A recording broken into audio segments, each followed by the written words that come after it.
Good morning. Good morning. कसं वाटतंय आता?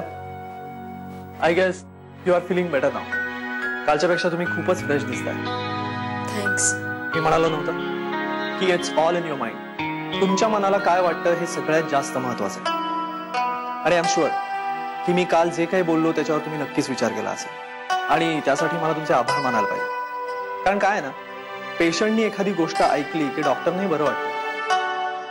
आणि तुमच्या ड्रेस बद्दल काय मत आहे? Are you okay with it? म्हणजे तुम्ही असं का विचारताय?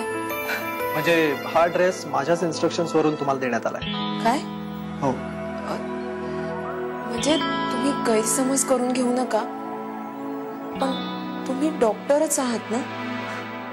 शंका नाही, म्हणजे मी माझी सर्टिफिकेट्स दाखवू शकतो तुम्हाला. नाही तसं नाही, पण असे डॉक्टर मी कधी पाहिले नाही. आधी हे हॉस्पिटलचं वातावरण असतं असं कोणतं, त्यात ट्रेसेस असे बेरंग. त्यामुळे पेशंटला किंवा माणसाला बरं वाटायला लागलं तरी आजारी असल्यासारखं वाटतं. तुम्हाला काय वाटतं? बरोबर आहे तुमचं म्हणणं. सही माझं आयुष्य तर बेरंग झालंच आहे.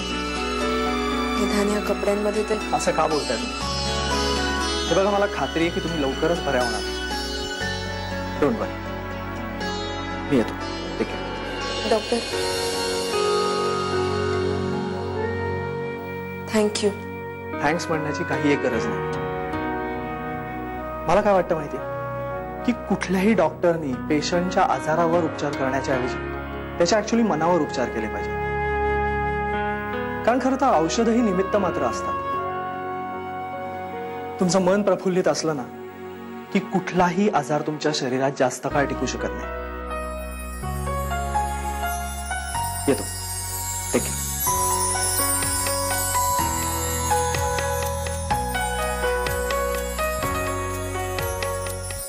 तुमचं मन प्रफुल्लित असलं ना की कुठलाही आजार तुमच्या शरीरात जास्त काळ टिकू शकत नाही. मावशी, काका कसे आहेत आणि नीलचं काय चाललंय सध्या? काकांचं उत्तम चाललंय आणि नीलही मजेत आहे. इंदोरच्या इंजिनिअरिंग कॉलेजमध्ये ऍडमिशन घेऊन दिली आहे. आणि तुझी फॅक्टरी कशी चालली? अरे फॅक्टरी कसली, छोटासा उद्योग येतो. तो काय फार पैसे किंवा नफा कमवण्यासाठी नाही. असं कसं म्हणतेस तू? अगं मावशी, बिझनेस आला की त्यात लॉस किंवा प्रॉफिट हे समीकरण आलंच.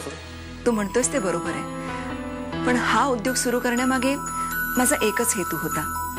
आपल्या आजूबाजूच्या निराधार बायकांना रोजगार मिळवून द्यावा. फक्त एकच हेतू होता की ह्यामुळे त्यांच्या पदरी 2 पैसे पडतील आणि आपल्या पदरी पुण्य.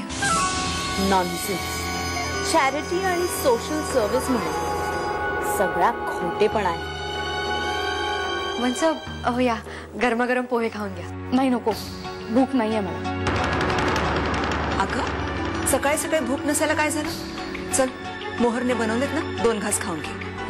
नाही मावशी, अगं असं काही नाहीये. माझ्या नवीन नाटकाचा ना पहिला प्रयोग आहे आणि पहिल्या प्रयोगाला मला खूप टेन्शन येतं ग. ही मम्मा असते मला धीर द्यायला.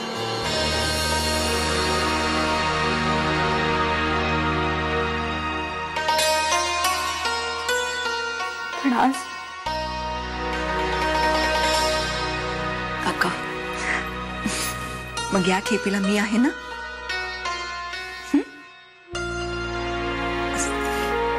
All the best. मला खात्री आहे तुझा आजचा परफॉर्मन्स उत्तम होईल. थँक्यू. बरं मावशी, मी निघते, उशीर झालाय. आणि हो,